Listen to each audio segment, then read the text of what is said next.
ನಮಸ್ಕಾರ ವೀಕ್ಷಕರೇ. ಇವತ್ತು ಟಾಟಾ IPLನ T20 ಪಂದ್ಯಾವಳಿ ಆರಂಭ ಆಗ್ತಾಯಿದೆ.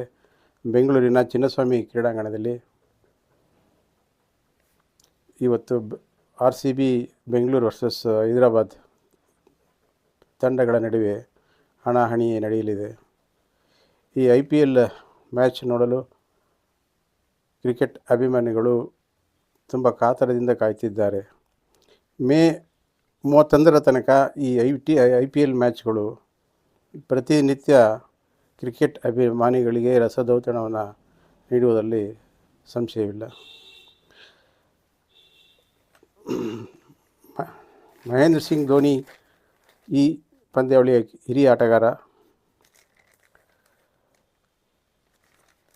Mahendra Singh Dhoni, Rohit Sharma, Virat Kohli, Sunil Narine, Ajinkya Rahane, Ravindra Jadeja, Ishant Sharma, Marcus Stoinis, Mohammed Shami, David Miller ಎಲ್ಲ ಹಿರಿಯ ಆಟಗಾರರು ಕೂಡ ಇವತ್ತು ಈ ಪಂದ್ಯಾವಳಿಯಲ್ಲಿ ಪಾಲ್ಗೊಳ್ಳುತ್ತಿದ್ದಾರೆ. ಅದರಲ್ಲೂ ಬಹುಮುಖ್ಯವಾಗಿ ವಿರಾಟ್ ಕೊಹ್ಲಿ ಆಟವನ್ನು ನೋಡಲು ದೇಶದ ವಿದೇಶಗಳಿಂದ ವಿರಾಟ್ ಕೊಹ್ಲಿ ಅಭಿಮಾನಿಗಳು ಇವತ್ತು ಬೆಂಗಳೂರಿಗೆ ಜಮಾಯಿಸ್ತಿದ್ದಾರೆ. ಏನು ಕಳೆದ ವರ್ಷ ಏನು ಅನಾಹುತ ಆಯಿತು, RCB ವಿಜಯೋತ್ಸವದ ಸಮಯದಲ್ಲಿ ಆದ ಅನಾಹುತವನ್ನು ಮರೆಮಾಚೋದಕ್ಕಾಗಿ ಅನಾಹುತವನ್ನು ಆ ಕರಾಳ ಛಾಯೆಯನ್ನು ಮರೆಯೋದಕ್ಕೋಸ್ಕರ ಆ 11 ಜನಕ್ಕೆ 11 ಸೀಟುಗಳನ್ನು ಇವತ್ತು ಕಾಯ್ದಿರಿಸಿದ್ದಾರೆ. ಅವರ ಫೋಟೋಗಳಿಗೆ ಹೂಗುಚ್ಛ ಹಾಕುವ ಒಂದು ನಿರೀಕ್ಷೆ ಇದೆ. ಹಾಗಾಗಿ ಇವತ್ತು ಬೆಂಗಳೂರಿನ ಚಿನ್ನಸ್ವಾಮಿ ಕ್ರೀಡಾಂಗಣ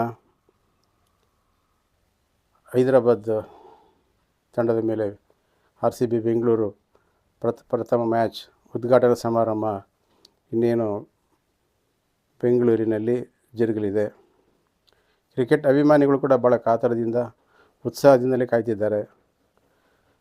ರಾಜ್ಯ ಸರ್ಕಾರ ಕೂಡ ಕ್ರಿಕೆಟ್ ಆಡಲು ಒಂದು ಅನುಮತಿಯೇ ನೀಡಿದೆ.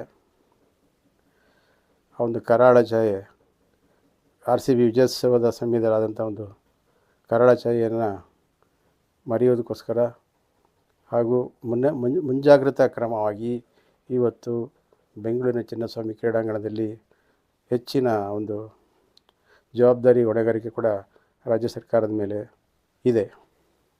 ಹಾಗಾಗಿ ಇವತ್ತು ಕೂಡ ತುಂಬ ಬಂದೋಬಸ್ತ್ನಲ್ಲಿ ಈ ಕ್ರಿಕೆಟ್ ಪಂದ್ಯಾವಳಿ ನಡೆಯಲಿದೆ. ಬಹುತೇಕ ಜನರು ನಿರೀಕ್ಷೆ ವಿರಾಟ್ ಕೊಹ್ಲಿ ಅವರ ಆಟವನ್ನು ನೋಡೋದು ಮತ್ತು ಮಹೇಂದ್ರ ಸಿಂಗ್ ಧೋನಿ ಅವರ ಕಡೆಯ ಈ ಟೂರ್ನಮೆಂಟ್ IPLನಲ್ಲಿ ಅವರು ಕಡೆಯದಾಗಿ ಆಡುವ ಒಂದು ಸೂಚನೆ ಕೂಡ ಇದೆ. ಹಾಗಾಗಿ ಇವತ್ತಿನಿಂದ ಕ್ರಿಕೆಟ್ ಅಭಿಮಾನಿಗಳಿಗೆ ಒಂದು ರಸದೌತಣ ಹಬ್ಬ.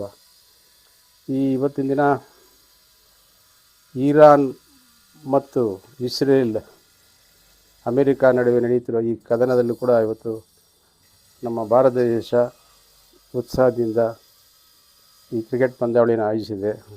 ಆದಷ್ಟು ಬೇಗ ಈ ಯುದ್ಧದ ಒಂದು ಕಾರ್ಮೋಡ ಮುಗಿಯಲಿ, ಯುದ್ಧ ಕದನದ ಒಂದು ಸಮರ ನಿಲ್ಲಲಿ, ಇಡೀ ದೇಶದಲ್ಲಿ ಶಾಂತಿ ನೆಮ್ಮದಿ ನೆಲೆಸಲಿ ಅಂತ ಹೇಳುತ್ತಾ ಈ ಒಂದು ಕ್ರಿಕೆಟ್ ಪಂದ್ಯವನ್ನು ವೀಕ್ಷಿಸೋಣ. ಎಲ್ಲರೂ ಕೂಡ ಆಶಿಸೋಣ ಆದಷ್ಟು ಬೇಗ ಈ ರಾಜ್ಯದಲ್ಲಿ, ನಮ್ಮ ದೇಶದಲ್ಲಿ, ವಿಶ್ವದಲ್ಲಿ ಶಾಂತಿ ನೆಲೆಸಲಿ ಎಂದು ಹಾರೈಸೋಣ. ಕ್ರಿಕೆಟ್ ಅಭಿಮಾನಿಗಳಿಗೆ ಇವತ್ತಿನ ರಸದೌತಣ ಎಂಜಾಯ್ ಮಾಡಿ. ಎಂಜಾಯ್.